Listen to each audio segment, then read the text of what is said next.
ಕೊರಟಗೆರೆ ತಾಲೂಕು ಪ್ರಾಥಮಿಕ ಸಹಕಾರ ಕೃಷಿ ಮತ್ತು ಗ್ರಾಮೀಣಾಭಿವೃದ್ಧಿ ಬ್ಯಾಂಕ್ ಆಡಳಿತ ಮಂಡಳಿಯ ಚುನಾವಣೆ.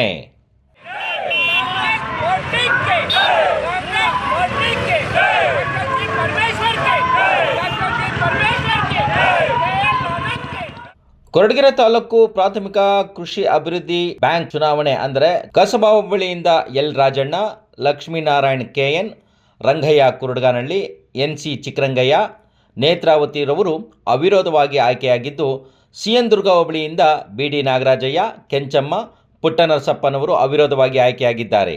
ಅದೇ ರೀತಿಯಾಗಿ ಒಳವನಹಳ್ಳಿಯಿಂದ ಎಂ.ವಿ. ವೆಂಕಟಪ್ಪ, ಎಲ್.ವಿ. ಪ್ರಕಾಶ್, ವೆಂಕಟೇಗೌಡರವರು ಅವಿರೋಧವಾಗಿ ಆಯ್ಕೆಯಾಗಿದ್ದಾರೆ. ಆದರೆ ಕೋಳಾಲ ಹೋಬಳಿಯಲ್ಲಿ ಅವಿರೋಧವಾಗಿ ಆಯ್ಕೆಯಾಗದೆ ಚುನಾವಣೆ ಪ್ರಕ್ರಿಯೆ ನಡೆಸಲಾಗಿತ್ತು. ಈ ಚುನಾವಣೆ ಪ್ರಕ್ರಿಯೆಯಲ್ಲಿ ಕೋಳಾಲ ಹೋಬಳಿಯಿಂದ ರವೀಂದ್ರ ಹಾಗೂ ಕಾಮಯ್ಯರವರು ಚುನಾವಣೆಯ ಮುಖಾಂತರ ಆಯ್ಕೆಯಾಗಿದ್ದಾರೆ.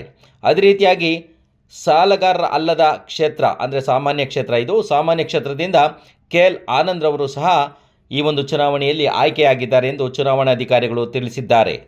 14 ಜನ ನಿರ್ದೇಶಕರುಗಳು ಈಗಾಗಲೇ ಚುನಾವಣೆ ಹಾಗೂ ಅವಿರೋಧ ಆಯ್ಕೆಯ ಮುಖಾಂತರ ಆಯ್ಕೆಯಾಗಿದ್ದು, ಇದರಲ್ಲಿ ಬಹುತೇಕ 8 ರಿಂದ 9 ಜನ ನಿರ್ದೇಶಕರು ಕಾಂಗ್ರೆಸ್ ಪಕ್ಷದ ಪಕ್ಷದ ಸದಸ್ಯರಾಗಿರ್ತಾರೆ. ಇಲ್ಲಿ ಕಾಂಗ್ರೆಸ್ ಪಕ್ಷ ಮೇಲುಗೈ ಸಾಧಿಸಿದೆ ಎಂದು ಹೇಳಲಾಗುತ್ತಿದೆ. ಶಾಸಕರು ಹಾಗೂ ಕಾಂಗ್ರೆಸ್ಸಾದಂಥ ಡಾಕ್ಟರ್ ಜಿ. ಪರಮೇಶ್ವರ್ ಅವರು ಮುಖ್ಯವಾಗಿ ಕಾರಣಾಗಿರ್ತಾರೆ. ಆ ರೀತಿ ಸ್ಪಂದಿಸಿದಂಥ ಎಲ್ಲ ಅಧ್ಯಕ್ಷಗಳು, ಕಾರ್ಯಕರ್ತರುಗಳು ಜನತೆ ಒಡಗೂಡಿ ನಮ್ಗೆ ಗೆಲ್ಲಿಸಿದ್ದಾರೆ. ನಾನು ಬ್ಯಾಂಕ್ನಲ್ಲಿ ತನು ಮನ ಧನವಾಗಿ ಕಾಯ ವಾಚ ಮನಸ್ಸ ಕೆಲಸ ಮಾಡಿ ಏನು ಬಡಬಗ್ಗರಿಗೆ ಅಥವಾ ರೈತರಿಗೆ ನ್ಯಾಯ ದೊರಕಿಸಬೇಕು, ನ್ಯಾಯವನ್ನು ಕಾನೂನು ರೀತಿಯನ್ನು ಕೊಟ್ಟು ಅವರೆಲ್ಲ ಕೆಲಸಗಳಲ್ಲೂ ಮಾಡಲು ಭಾಗಿಯಾಗಿರುತ್ತೆ.